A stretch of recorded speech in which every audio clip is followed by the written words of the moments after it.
உங்களுக்கு முதுகுல ஸ்பைன்ல L4 L5லயோ L5 S1 லெவல்லயோ disk உள்ளார இருக்கிற ஜவ்வு கிழிஞ்சு வெளியே வந்து நரம்ப அழுத்தி இருக்கு. இதனால வலி இடுப்புல இருந்து கால் வரைக்கும் பரவலா வலி அதிகமா இருக்கு. நடக்க முடியாத அளவுக்கு ரொம்ப கஷ்டப்பட்டுட்டு இருக்கீங்க. உங்களுக்கு ஆப்ரேஷன் அளவுக்கு சொல்லியிருக்காங்க. இந்த வீடியோ வந்து உங்களுக்காண்டி தான்.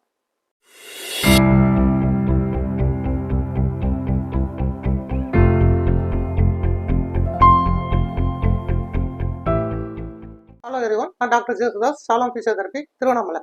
இந்த வீடியோல உங்களுக்கு L4 L5லயோ L5 S1லயோ டிஸ்க் வந்து எக்ஸ்ட்ரூஷன் ஆயிருக்கு. அதாவது டிஸ்க்ல வந்து ரெண்டு ஜவ்வு இருக்கு, வெளி ஜவ்வு உள் ஜவ்வு. இந்த உள்ளார இருக்க ஜவ்வு வந்து கிழிஞ்சு வெளியே வந்து ஸ்பைனல் நர்வ்ஸை வந்து நல்லா அழுத்தி இடுப்புல இருந்து கால் வரைக்கும் பரவலா வலி வந்து அதிகமா இருக்கு. இந்த வலி வந்து உங்களுக்கு ரொம்ப நாளா இருக்கு, குறையவே இல்லை, மெடிசின்ஸ் எடுத்தும் குறையல. இது வந்து ஸ்டார்டிங் ஸ்டேஜ்லயே வந்து நீங்க ஒரு சில எக்ஸசைஸ் செஞ்சீங்கன்னா நல்லாவே ரெக்கவரி ஆகலாம். L4 L5 L5 S1 disk எக்ஸ்ட்ரூஷனுக்கு வந்து பெட்ல வந்து கம்ஃபர்டபுளா இந்த பொசிஷனுக்கு வாங்க. கேட் கேமல் இந்த பொசிஷனுக்கு வந்துக்கோங்க.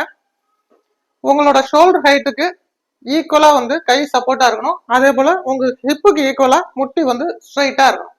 இந்த பொசிஷன் வந்துட்டு உங்களோட ஸ்பைனை வந்து ஃபிளெக்ஷன் எக்ஸ்டென்ஷன் மூவ்மெண்ட் வந்து நீங்க செய்ய போறீங்க.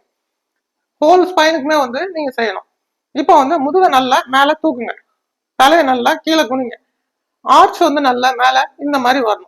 வந்துட்டு ரிலாக்ஸா திரும்ப வந்து நல்லா எக்ஸ்டெண்ட் பண்ணுங்க, தலையை நல்லா மேல பாருங்க, முதுகு வந்து நல்லா ஆர்ச் வந்து கீழே போகணும்.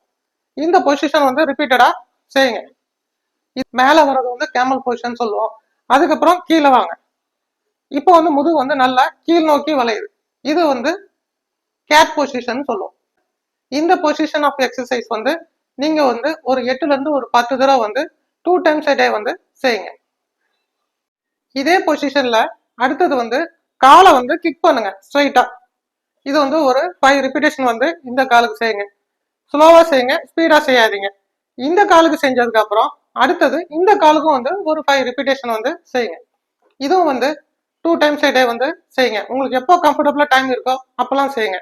இது செய்யறதுனாலே வந்து அந்த டிஸ்க் எக்ஸ்ட்ரூஷன் வந்து நல்ல ரிசால்வ் ஆகுறதுக்கு வந்து ரொம்ப ஹெல்ப்ஃபுல்லா இருக்கும். அடுத்தது வந்து பேக் எக்ஸ்டென்ஷன் எக்ஸசைஸ் பண்ணோம். டிஸ்க் எக்ஸ்ட்ரூஷன் இருக்கிறவங்களுக்கு பெயின் வந்து இந்த மாதிரி ப்ரோன் பொசிஷன்ல படுக்கிறதே ரொம்ப கஷ்டமா இருக்கும். ஆனா நீங்க ப்ரோன் பொசிஷன்ல செய்யும் போது தான் எக்ஸ்ட்ரூஷன் வந்து நல்லா ரிசால்வ் ஆகுறதுக்கு ரொம்ப ஹெல்ப்ஃபுல்லா இருக்கும். இது வந்து நீங்க சிம்பிளா செய்யுங்க, ஏன்னா வலி வந்து ரொம்ப சிவியரா இருக்கிறதுனால. இந்த பொசிஷன் வந்துட்டு மெதுவா மைல்டா எக்ஸ்டென்ஷன் வாங்க. எல்போ வந்து நல்லா ரெண்டு பக்கமும் சப்போர்ட்டா வச்சுட்டு ஒரு 3 seconds ஹோல்ட் பண்ணி படுங்க. அதுக்கப்புறம் மெதுவா லிஃப்ட் பண்ணுங்க. உங்களால ரொம்ப லிஃப்ட் பண்ண முடியலன்னா உங்களால எந்த அளவுக்கு வந்து எக்ஸ்டென்ஷன் பொசிஷனுக்கு லிஃப்ட் பண்ண முடியுதோ அந்த அளவுக்கு நீங்க லிஃப்ட் பண்ணாலே போதும். 3 seconds ஹோல்ட் பண்ணி ஒரு 10 ரிப்பீட்டேஷன் வந்து 2 times a day வந்து நீங்க செய்யலாம். இது முக்கியமா உங்களுக்கு டிஸ்க் எக்ஸ்ட்ரூஷனோட சேர்த்து ஸ்பைனல் ஸ்டீனோசிஸும் இருக்கு. அந்த சிச்சுவேஷன்ல வந்து நீங்க இந்த எக்ஸசைஸ் வந்து செய்யக்கூடாது, ஏன்னா உங்களுக்கு வலி வந்து ரொம்ப அதிகமாகும். நெக்ஸ்ட் வந்து பேக் ஸ்ட்ரெச்சிங் வந்து செய்யணும். ஸ்ட்ரைட்டா படுத்துட்டு ரெண்டு முட்டையும் நல்லா இந்த அளவுக்கு மடக்கிக்கோங்க.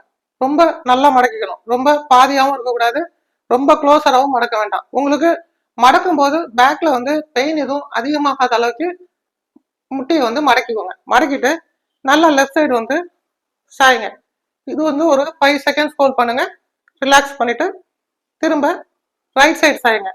இது வந்து ஒரு 5 seconds ஹோல்ட் பண்ணிட்டு ரிலாக்ஸ் பண்ணிட்டு ரெண்டு சைடுமே மாத்தி மாத்தி ஒரு 8 ரிப்பீட்டேஷன் இல்ல 10 ரிப்பீட்டேஷன் வந்து 2 times a day வந்து செய்யுங்க.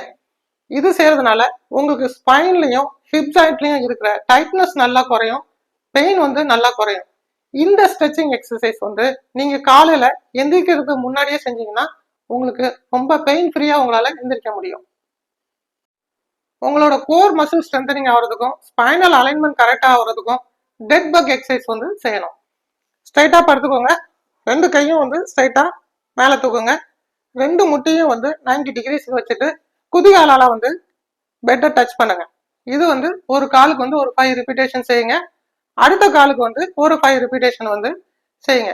உங்களுக்கு அந்த குதிகாலை டச் பண்றதுக்கு ரொம்ப கஷ்டமா இருக்குன்னா குதிகாலை வந்து கொஞ்சம் பக்கத்திலேயே டச் பண்ணி கூட நீங்க செய்யலாம்.